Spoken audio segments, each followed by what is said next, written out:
Hello friends, स्वागत है आपका फिर से हमारे YouTube channel Rahul G S school पे। दोस्तों, आज हम लोग डिस्कशन करेंगे ट्रम्प पुतिन टॉक, जो कि अलास्का में होने वाला है फ्राइडे को। तो इस टॉपिक पे डिस्कशन करने से के लिए इस टॉपिक को मैंने 4 पार्टों में डिवाइड किया है। एक, history of Russia foreign policy, कि रसिया आज ऐसे रसिया का आक्रामक रुख क्यों रहता है फॉरेन पॉलिसी में, और उसकी विस्तारवादी नीति क्या है। यूक्रेन का जर्नी देखेंगे, कैसे उसका रसिया से रिलेशन रहा है, और रसिया का कैसे उससे वो धड़कन फिल्म में जो सुनील शेट्टी का डायलॉग है कि मैं तुम्हें भूल जाऊं ये हो नहीं सकता, तुम मुझे भूल जाओ ये मैं होने नहीं दूंगा, वही रसिया यूक्रेन के साथ करता रहा है। तो उसका जर्नी देखेंगे। रसिया यूक्रेन वेस्ट का क्या इशू है, इसका देखेंगे, और इसमें यूएसए भी शामिल कर सकते हैं। अलास्का टॉक में हम लोग क्या उम्मीद कर सकते हैं, और किस पार्टी का क्या क्या टारगेट है, ये डिस्कस करेंगे। तो चलते हैं सबसे पहले इतिहास के पन्नों में और देखेंगे रसिया की हिस्ट्री, फॉरेन पॉलिसी क्या रही है। दोस्तों, 9वीं शताब्दी में स्लेविक ट्राइब जो है, जो मूल रूप से अभी 3 देशों में है, बेलारूस, यूक्रेन और रसिया, वो आधुनिक यूक्रेन के कीव के आसपास आके एकत्र होने लगी थी और फिर वहीं से अपना साम्राज्य बनाने के लिए आगे अग्रसर रहे। रसिया रीजन जो है, हम लोग देखते हैं बहुत सारे डिफरेंट ट्राइब ट्रेड रूट है इसमें। तो और इसमें बहुत ही विभिन्न विभिन्न इथनिक ग्रुप के आदमी पीपुल रहते थे। तो इसमें आए दिन वर्चस्व की लड़ाई चलते रहती थी। तो यहाँ के लोग ज़्यादा लड़ाकू टाइप के थे। इसके साथ साथ रसिया का जो भौगोलिक कंडीशन है, इसमें यह है कि नॉर्थ से इसे वाइकिंग्स का हमेशा खतरा बना रहता था, साउथ में इसे अरब देशों से खतरा था, और इधर से तुर्की का खतरा रहता था हमेशा।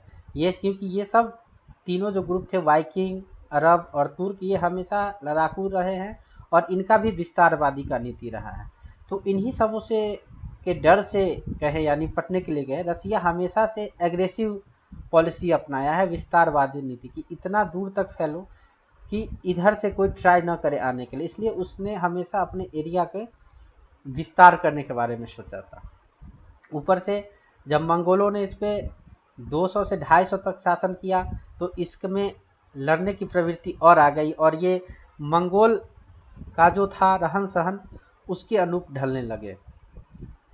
जब यूरोप 15वीं से 17वीं शताब्दी में रेनिसांस, इनलाइटमेंट, लिबरलाइजेशन इस सब से गुजर रहा था, तो रसिया अपने देश के बाउंड्री को फिक्स करने में लगा था। वो विभिन्न छोटे छोटे ट्राइबों से लड़ते हुए अपने देश को कंसोलिडेट कर रहा था।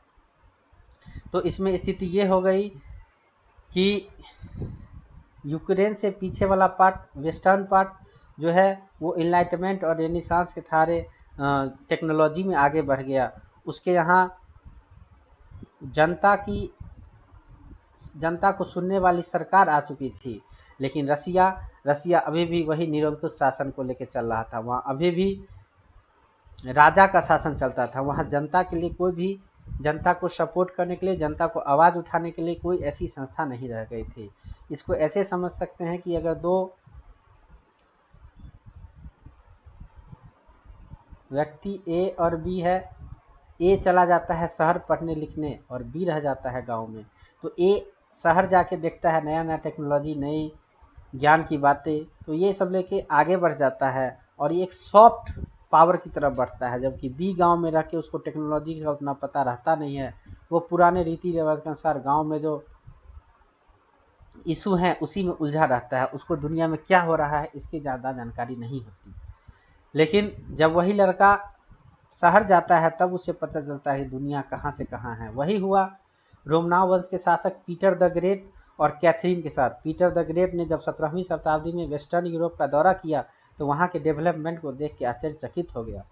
फिर वो पीटर द ग्रेट और कैथरीन ने अपने यूरोपियन पहचान पे बल देते हुए रसिया में भी वेस्टर्न यूरोप का जो भी आर्मी में डेवलपमेंट था, वहाँ का रहन सहन सारे को अपनाने के लिए जोड़ दिया और एक तरीके से अपने आप को यूरोपीय कहलाने में ज़्यादा गर्व महसूस करने लगे।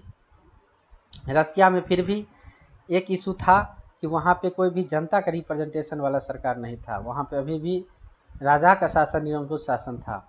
एक वेस्टफेलिया ट्रीटी के प्रति उसका कोई रिगार्ड नहीं था। वेस्टफेलिया ट्रीटी 1648 में हुई थी, जहाँ मॉडर्न युग में जो इंटरनेशनल रिलेशन और बैलेंस ऑफ पावर चलता है, ये सब उसी वेस्टफेलिया की ट्रीटी है। तो यहाँ पे जब एक व्यक्ति ने रसिया के रिप्रेजेंटेटिव से पूछा कि आपका फॉरेन पॉलिसी क्या है, उसी समय उन्होंने बोला था कि हमारा फॉरेन पॉलिसी है offence is the best defence. It means आक्रामक नीति, विस्तार नीति। वहाँ के जार अभी भी अपने आप को भगवान समझते थे और कॉमन पीपुल का कोई भी वैल्यू नहीं था। तो इस तरह हम देखते हैं यहाँ से कि रसिया जो है वो वेस्टफेलियन ट्रीटी में विश्वास नहीं रखता था, अर्थात इंटरनेशनल लॉ कानून से अपने आप को परे समझता था। दूसरा, उसकी विस्तारवादी नीति। इसी कारण इसको मैंने बताया था कि रसिया की हिस्ट्री ही ऐसी रही है जिसमें वो अपने देश को हमेशा से विस्तार करने का सोचा है। यही रीज़न है कि रसिया का क्षेत्रफल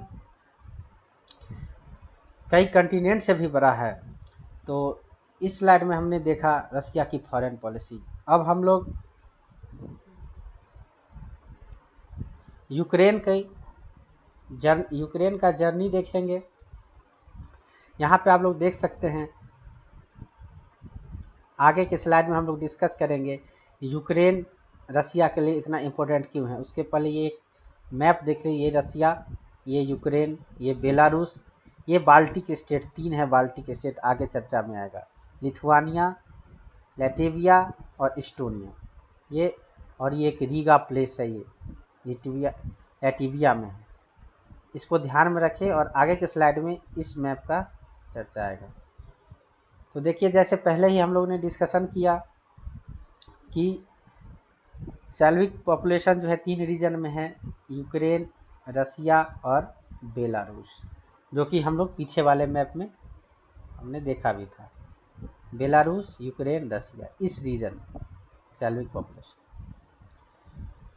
अब ये गेटवे ऑफ वेस्टर्न यूरोप भी है रसिया का, यहाँ से आप देख सकते हैं, और यहाँ पे ब्लैक सागर का भी गेट है। तो इसलिए यूक्रेन का इंपॉर्टेंस थोड़ा रसिया के लिए बढ़ जाता है, जिसको हम लोग आगे भी डिस्कशन करेंगे। अब यूक्रेन की जर्नी देखते हैं। मार्च 1918 ट्रीटी ऑफ ब्रेस्ट लिटोवस्क की होती है। यहाँ पे बैकग्राउंड ये है कि जर्मनी फर्स्ट वर्ल्ड वार में एडवांसमेंट करते करते यहाँ तक पहुँच जाता है और रसिया में बोल्शेविक क्रांति के बाद लेनिन की सरकार बनती है। लेनिन अपना ध्यान रसिया के लोकल मुद्दों पे केंद्रित करना चाहते हैं, इसलिए उन्होंने इस ट्रीटी में बेलारूस, बाल्टिक स्टेट, जो 3 स्टेट थे, उसको यूक्रेन को, जर्मनी को दे दिया। हालांकि उनका ये सोच रहा होगा कि पहले मैं अपने लोकल इशू को सॉल्व करता हूँ, आगे उनकी सोच थी। फिर जून 2019 में जब फर्स्ट वर्ल्ड वार खत्म हुआ, पेरिस एग्रीमेंट में यूक्रेन को डिवाइड किया गया, 3 देशों में बांटा गया, पोलैंड, रसिया, रोमानिया। पोलैंड को वेस्टर्न यूक्रेन और रसिया को ईस्टर्न यूक्रेन दिया गया। फिर मार्च 1921 में एक रीगा पैक्ट होता है। रीगा पैक्ट में पोलैंड, ये यहाँ पे रीगा है, यहाँ पे, तो मार्च 1921 में जब रीगा पैक्ट होता है तो इसमें पोलैंड और रसिया आपस में यूक्रेन को बांट लेते हैं, जिसमें वेस्टर्न यूक्रेन पूरा चला जाता है पोलैंड के पास, रोमानिया वाला पार्ट भी, और रसिया के पास ईस्टर्न यूक्रेन चला जाता है। वही रीजन है कि आज भी जब यूक्रेन का हम मैप देखेंगे तो देखेंगे कि इस रीजन से, इस लाइन से इधर जो है ईस्टर्न यूरोप, इसमें रूसी प्रभाव ज़्यादा है। मतलब यहाँ के पॉपुलेशन भी रूस के प्रति थोड़ा सा सॉफ्ट कॉर्नर रखते हैं, और इधर वेस्टर्न कल्चर से प्रभावित है।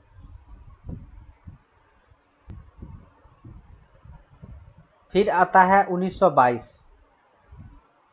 1922 में जो पार्ट यूक्रेन का रसिया के पास था, वो मतलब ईस्टर्न यूक्रेन, रसिया और बेलारूस, यूएसएसआर ट्रीटी जो बना था उस पर साइन करते। इट मीन्स यूक्रेन जो है यूएसएसआर का फाउंडिंग मेंबर एक तरीके से आप कह सकते हैं।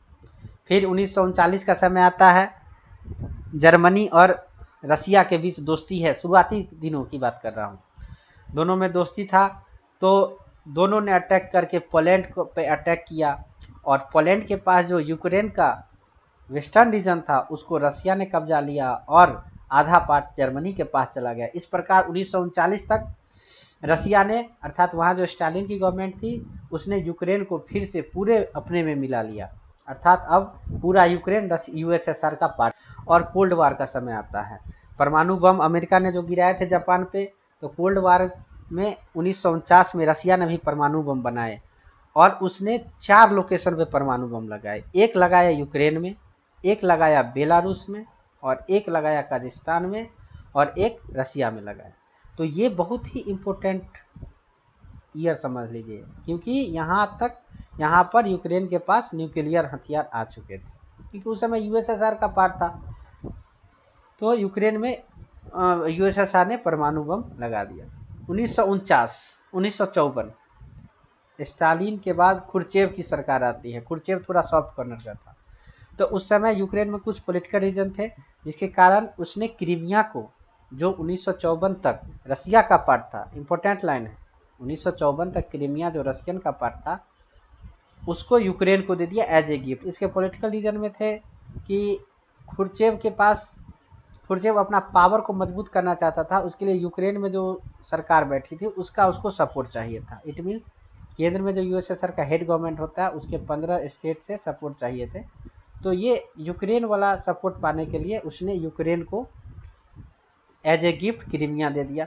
और कुछ वहाँ इकोनॉमिक भी रीजन थे, क्योंकि क्रीमिया था रसिया टेरिटरी का पार्ट, लेकिन उसका जो इकोनॉमिक इंटीग्रेशन था यूक्रेन के साथ ज़्यादा था। तो उस समय तो सारा यूएसएसआर का ही पार्ट था, तो खुर्चेव को उसको देने में इतना दिक्कत नहीं हुआ, तो उसने एज ए गिफ्ट दे दिया। लेकिन ये दोनों डेट जो है हिस्ट्री में बहुत इंपॉर्टेंट है। 1949 न्यूक्लियर बम का यूक्रेन में लगना, 1954 क्रीमिया को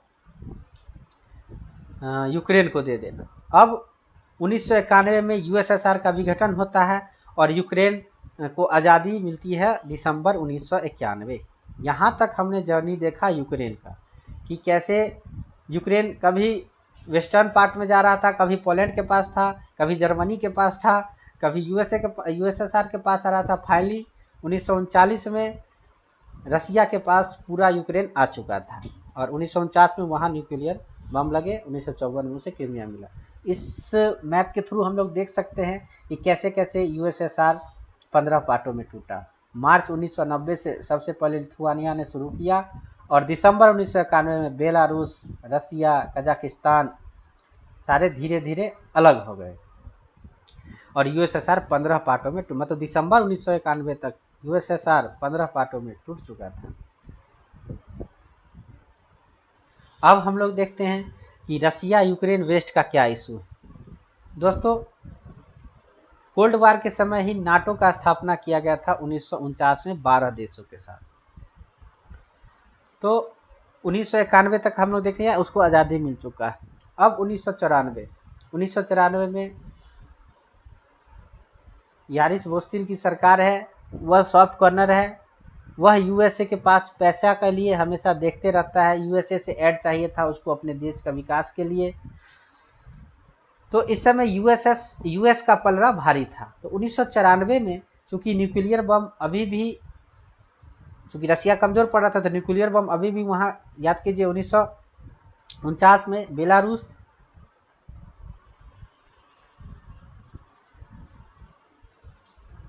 के पास, यूक्रेन के पास, कजाकिस्तान के पास, और बेलारूस, यूक्रेन और कजाकिस्तान के पास न्यूक्लियर बम। तो 1994 में एक संधि हुई जिसमें यूक्रेन से परमाणु बम लेके रसिया को दे दिया गया। यूक्रेन ने जब विरोध किया तो उसे बोला गया कि आपकी सुरक्षा की गारंटी लेते हैं, रसिया आप पे अटैक नहीं कर रहा है। ये यहाँ पे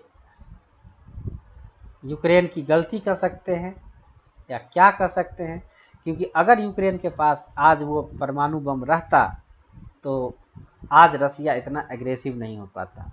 तो एक पॉइंट ये भी याद रखिए, 1994 में यूक्रेन ने अपना न्यूक्लियर बम सौंप दिया है रसिया के पास वेस्ट के प्रेशर में। फिर 1997 आता है। अब यहाँ पे यूएसए की क्या गलती है, जब नाटो बना था, आप कोल्ड वॉर में यूएसएसआर का विरोध करने के लिए, जब यूएसएसआर ही नहीं रहा तो नाटो का फिर एक्सपेंशन की क्या जरूरत है। हम लोग इस फिगर में देख सकते हैं कि 1949 में ये हल्का स्काई कलर का जो पार्ट है इसमें नाटो था।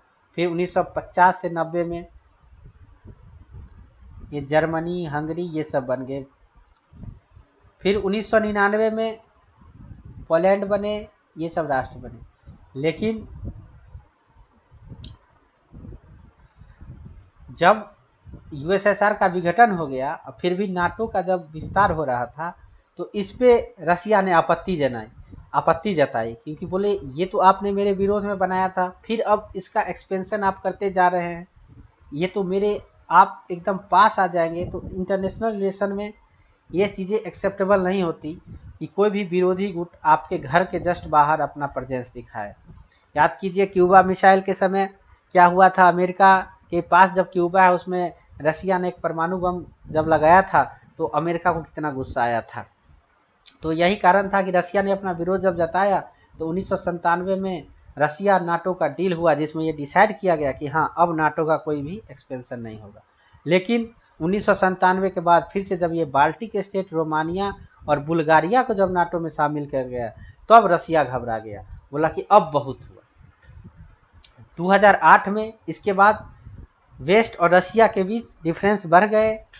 2008 में जब यूक्रेन को यूरोपियन यूनियन ने बताया कि हाँ अब आपको हम कंसीडर कर सकते हैं लेने के लिए, इस पे उस समय व्लादिमीर पुतिन थे रसिया का प्रेसिडेंट, उन्होंने बहुत कड़ी आपत्ति जताई और जर्मनी में एक भाषण भी दिया जो कि बहुत ही कड़ा संदेश उन्होंने वेस्ट को भेजा था। बात फिर बढ़ते बढ़ते 2013 के पास आ जाती है। 2013 में लास्ट क्वार्टर ऑफ 2013 वहाँ पे एक प्रो रशियन गवर्नमेंट थी यानुकोविच की, वहाँ पे व्लादिमीर पुतिन ने विजिट भी किया और लगभग 10 से 15 बिलियन डॉलर इन्वेस्टमेंट की बात करते हुए यूक्रेन के इंटीग्रेशन की बात हो रही थी रसिया में। उसी समय वहाँ पर एक पॉपुलर मूवमेंट शुरू हुई जो कि वेस्ट के द्वारा सपोर्टेड था। उसी प्रकार का पॉपुलर मूवमेंट जो कुछ दिन पहले बांग्लादेश में हुआ था, याद कर सकते हैं आप लोग कि कैसे वहाँ पे जो पहले से सरकार है उसको हटाने के लिए एक पॉपुलर मूवमेंट शुरू कर दिया जाता है। रसिया को इसे एक गहरा धक्का लगा, उसने सोचा ये वेस्ट की साजिश है, अब यूक्रेन वेस्ट के पूरे कब्जे में जा सकता है, क्योंकि वहाँ पर एक प्रो वेस्ट सरकार जेलेंस्की की आ चुकी थी। अब रसिया ने 2014 में क्रीमिया को कब्जे में कर लिया और 2022 में फिर से यूक्रेन पे अटैक कर लिया। तो हम लोग देखते हैं यहाँ पर, आप खुद विचार कर सकते हैं घटनाक्रम को देखते हुए कि जब 1997 में नाटो और रसिया की डील हो चुकी थी उसके बाद भी आप एक्सपेंशन करते जा रहे हैं। यूक्रेन की कमजोरी कि 1949 में उसके पास न्यूक्लियर बम था, 1994 में उसने सौंप दिया। क्रीमिया का इशू 1954 में यूएसएसआर ने यूक्रेन के हिस्से में दे दिया 1954, तो फिर रसिया 2014 में उसे फिर से एनेक्स कर लिया।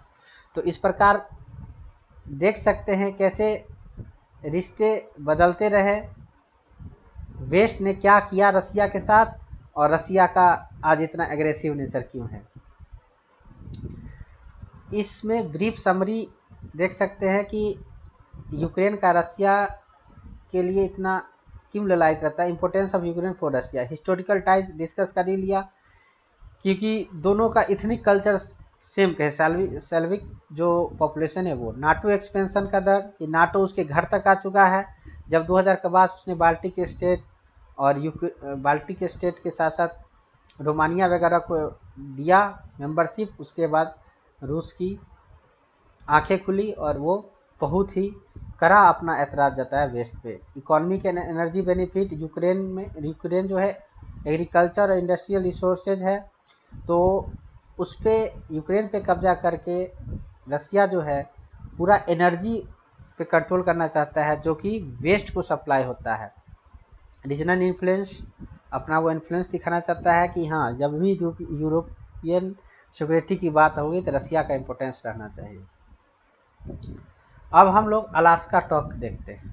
दोस्तों, अलास्का टॉक पे दुनिया भर में बहुत सारे पार्टीज की नज़रें हैं, जिसमें यूएसए है, रसिया है, यूरोपियन यूनियन, यूक्रेन तो है ही, इंडिया, चाइना। तो हम लोग बारी बारी से देखेंगे किसका क्या एजेंडा है। यूएसए की बात करेंगे। ट्रम्प साहब अपना रिश्ता जो है रसिया से सुधारना चाहते थे, ताकि हिस्ट्री में उन्हें याद रखा जाए कि हाँ, मिस्टर ट्रम्प ने रसिया के साथ रिलेशन सुधारे थे। वो हमेशा से कुछ अलग करना चाहते हैं। पीस प्रेसिडेंट टाइटल, वो जो मेक अमेरिका ग्रेट अगेन के दौरान उन्हें जो वादा किया था कि मैं वॉर रुकवाऊंगा, उसका टाइटल उन्हें चाहिए, नोबेल पीस भी चाहिए। और तीसरा, लिंक पीस विथ प्रॉफिट, वो पीस को प्रॉफिट में बदल, बिजनेसमैन है तो पीस को वो प्रॉफिट से लिंक कर रहे हैं। इसी पॉलिसी के अंतर्गत उन्होंने बोला था कि गाजा को रिजॉर्ट में बदल देंगे। बताइए, यूक्रेन मिनरल्स पर उनकी नजरें हैं। यूक्रेन में जो ढेर सारे, जो फरवरी में जेलेंस्की के साथ इशू हुआ, तो उसके बाद रिश्ते कैसे सुधरे, जब जेलेंस्की ने ऑफर किया यूनियन मिनरल्स पे, क्रिटिकल मिनरल्स पे। और तीसरा, रसिया के साथ बिजनेस। दोनों पेट्रोलियम के बहुत बड़े एक्सपोर्टर हैं, तो दोनों एक स्ट्रक्चर्ड वे में एनर्जी का फ्लो चाहते हैं। आर्कटिक रीजन में जो बहुत सारे खोज होने हैं, टेक्निकल डेवलपमेंट होने हैं, उस पे वहाँ पे जो मिनरल्स हैं उसको प्राप्त करने, और वहाँ का इन्वायरमेंटल इशू है उसको दूर करने के लिए भी टॉक, ये वर्ल्ड के लिए पॉजिटिव चीज़ है। आर्कटिक टॉक, इस पे बात होना चाहिए। तो यूएसए का ये 3 पॉइंट है। अब रसिया का क्या एजेंडा है। एक तो व्लादिमीर पुतिन ने बहुत अच्छा गेम खेला, ट्रम्प को ललायत करवाते रहे कि कब पीस करवाना है, और जब उनका अपना एजेंडा पूरा हुआ है तब वो पीस के लिए रेडी थे। उनका पॉइंट ही था कि 1-to-1 मीटिंग विदाउट यूक्रेन, और आज उसी एजेंडे पे मीटिंग हो रही है कि रसिया और अमेरिका के बीच जो टॉक हो रहा है उसमें यूक्रेन कहीं भी शामिल नहीं। हालांकि अभी तक ऑफिशियली ऐसा नहीं है कि यूक्रेन शामिल नहीं है, लेकिन पूरे चांस है कि ये सिर्फ पुतिन और ट्रम्प साहब का निगोशिएशन है, टॉक है। तो रसिया का एजेंडा है recognition of Crimea and other occupied as Russian territory. तो रसिया नो क्रीमिया, ये पहले 2014 से पहले, 2022 से पहले ये एरिया रसिया के पहले से कब्जे में था। युद्ध के बाद ये जो पिंक एरिया है ये भी कब्जा में है। तो रसिया चाहता है इन सारे एरिया पे अमेरिका रिकॉग्निशन दे कि हाँ, ये पार्ट अब रसिया का है। नाटो का एक्सपेंशन बंद होना चाहिए, और यूक्रेन में कोई भी वेस्टर्न ट्रूप यूक्रेन जो है होस्टिंग नहीं करेगा। अर्थात रसिया के खिलाफ कोई भी ऐसे एक्यूमुलेशन नहीं होगा आर्मी का, वेस्टर्न सपोर्टेड आर्मी का, ना नाटो का एक्सपेंशन होना चाहिए। रसिया पर जो सैंक्शन है वो हटने चाहिए। हालांकि इसके सेकेंडरी सैंक्शन है, उसका हर्जाना भारत भुगतान कर रहा है। सेकेंडरी सैंक्शन इट मीन्स जो आपसे बिजनेस कर रहा है उस पर मैंने टैक्स लगाया, तो भारत पे जो 25% लगा है यही रसिया का। रसिया अपना सैंक्शन हटवाना चाहता है, बहुत सारे सैंक्शन लगे हैं, और वह ड्यूरेबल सेटलमेंट चाहता है यूरोपियन सिक्योरिटी में। मतलब जब भी यूरोपियन सिक्योरिटी की बात होगी तो उसमें रसिया पार्ट होना चाहिए। ये नहीं कि रसिया को अलग कर दिए और खुद सारा यूक्रेन तक को मिला लिया जी नाटो में, और पूरा यूरोपियन को अपने कंट्रोल में करना चाहते हैं। अगर टॉक फेल हो जाता है, इसमें भी पुतिन साहब का कुछ पॉजिटिव बात ही है कि अगर टॉक फेल होता है, क्योंकि पुतिन का तो एजेंडा क्लियर है। अब लैंड स्वैपिंग के बिना तो पुतिन मानेंगे नहीं। जब प्रेसिडेंट ट्रम्प ने खुद कह दिया कि हाँ, there will be some land swapping, तो इसके लिए जेलेंस्की रेडी नहीं है, क्योंकि वो बोलते हैं कि उनके देश का कॉन्स्टिट्यूशन उनको ये अधिकार नहीं देता है कि युद्ध में लैंड स्वैपिंग करेंगे। तो अगर ये टॉक फेल होता है तो यूक्रेन पे जिम्मेदार होगा, और जिससे अभी जो यूक्रेन और व्हाइट हाउस के रिश्ते सुधरे हैं वो खराब होंगे, इसका फायदा रसिया को ही मिलेगा। रसिया अगर टॉक फेल होता है ये भी चाहेगा कि ये वॉर 18 से 24 महीने तक और चले, जिससे यूक्रेन पूरा एग्जॉस्ट हो जाए रसिया से पहले। तो ये तो रसिया यूएसए का एजेंडा था। अब दूसरी पार्टी भी निगाहें फैलाए देख रही हैं कि क्या होगा। एक पार्टी यूक्रेन और यूरोप, ये डिस्कस हुई है कि यूक्रेन कोई भी या यूरोप कोई भी लैंड स्वैपिंग नहीं चाह रहा है। मतलब वो बोला क्रीमिया तक, यूक्रेन बोला क्रीमिया तक मुझे चाहिए। वो इमीडिएट रशियन जो ट्रूप ऑक्यूपाइड एरिया में है उसको हटाना चाह रहा है। यहाँ पर यूक्रेन का भी कहना सही है कि फ्रीडम टू चूज पार्टनर। अब वो किसके साथ क्या संधि करेगा, ये तो एक आज़ाद देश का हक है ना। अब रसिया का टेंशन है, लेकिन अगर दो देश है तो वो देश डिसाइड, दोनों अपना ना डिसाइड करेंगे कि कौन किसके साथ जाएगा। तो ये यूक्रेन का पॉइंट है। और यूरोपियन यूनियन का है कि कहीं इस वार्ता में, ये वार्ता कहीं दूसरा याल्टा एग्रीमेंट न साबित हो जाए। याल्टा एग्रीमेंट 1945 में हुआ था, जब ब्रिटेन, अमेरिका और यूएसएसआर ने जर्मनी को कैसे टुकड़ों टुकड़ों में बांटा था। कहीं वो एग्रीमेंट फिर से न हो जाए। यूरोपियन यूनियन को यही डर है कि कहीं दोनों एग्रीमेंट ना कर ले और यूक्रेन का जो अभी तक जो पार्ट कब्जाया है रसिया, उसको रसिया को दे दे और यूक्रेन को ऐसे छोड़ दे। चाइना को इस बात का टेंशन है कि अगर रसिया और यूएसए के बीच रिलेशन सुधर गए तो वाशिंगटन का अब एक ही चैलेंजर रह जाएगा चाइना, तो वो चाइना पर ज़्यादा फोकस करेगा। तो चाइना का ये इशू है। इंडिया तो एकदम इसको बहुत ही अच्छी तरीके से ऑब्जर्व करे कि इसका क्या होता है। अगर टॉक सक्सेसफुल हो जाता है तो रसिया अमेरिका के बीच रिलेशनशिप सुधरेंगे। तो उम्मीद है कि सेकेंडरी टैरिफ जो लगा है 25% वो हट जाए। भारत को अभी तक जो फाइन बैलेंस करके चलना पड़ता था अमेरिका और रसिया के बीच, उसमें थोड़ा आसानी होगी।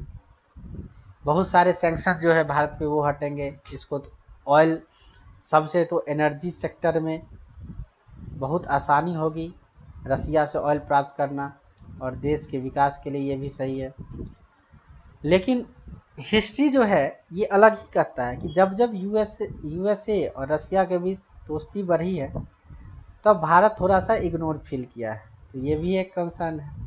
चौथा कंसर्न ये है कि जब जब यूएसए और रसिया के बीच दुश्मनी हुई है तो इसका फायदा चाइना और पाकिस्तान को बहुत मिला है। तो इस प्रकार हम देखते हैं कि अलास्का टॉक पे कैसे दुनिया के सारे देशों की निगाहें हैं। इसके मेन जो पार्टी है, अफेक्टेड पार्टी, उसके जो क्या एजेंडा है, क्या उम्मीदें हैं, उस पर हम लोगों ने डिस्कस किया। इतिहास में जाके देखा कि रसिया का कैसा फॉरेन पॉलिसी रहा है, वो यूक्रेन को लेकर इतना सेंसिटिव क्यों रहता है, क्रीमिया इशू क्या है। तो उम्मीद करता हूं दोस्तों आप लोग को ये लेक्चर अच्छा लगा होगा। तो दोस्तों चैनल को सब्सक्राइब कीजिए, लाइक कीजिए और बेल आइकन बटन दबाइए, ताकि जब भी मैं ऐसे वीडियो डालूं आपके पास इन्फॉर्मेशन पहुंचे। दोस्तों ढेर सारा प्यार देने के लिए धन्यवाद। ऐसे ही प्यार देते रहिए, चैनल को सब्सक्राइब करिए, शेयर कीजिए। जय हिंद, जय भारत।